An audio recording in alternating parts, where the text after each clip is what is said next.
Welcome to our channel. Today we how to subscribe with Fidelity for ETF strategy watchlist alerts, complete guide step by step clearly. To begin, visit the Fidelity website and sign in to your account. If you do not have an account, create one by clicking on the Open an Account button. Once logged in, navigate to the Research tab located in the main menu. In the Research section, find and select ETFs from the drop-down options. You will be taken to a dedicated page for ETFs, where you can explore different investment options. Use the search bar to find specific ETFs that interest you for your watch list. After identifying the ETFs, click on each one to access detailed information. Look for the watch list option on the ETFs page. To add the ETF to your watch list, click the Add to Watch List button. If prompted, choose the watch list you want to add the ETF to or create a new one. Once the ETF is added, navigate to the watchlist section under your account. Here, you will see all the ETFs you have added. Next, look for the alert settings associated with your watchlist.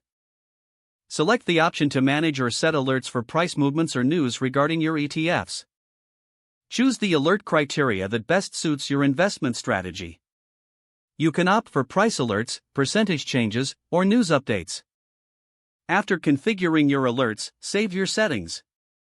Fidelity will now notify you based on the criteria you've selected. You can revisit your watchlist and alert settings at any time to make changes. Regularly check your email or Fidelity account for updates on your ETFs. By following these steps, you can efficiently monitor your ETF investments with alerts. If the page does not load, refresh the browser or try again in a private or incognito window. Make sure you are using the correct email address, then retype it carefully to avoid small typos. If your password is not accepted, use the reset option and create a new strong password you can remember. Check your spam folder for verification or security emails, then complete any requested confirmation steps. Enable two-factor authentication if available to improve account security and reduce unauthorized access risk. After signing in, review your profile details so your contact information and settings are accurate and current. If you see an error message, note it down and try again after restarting your device and internet connection. Don't forget to like this video and subscribe to our channel for more step-by-step tech guides.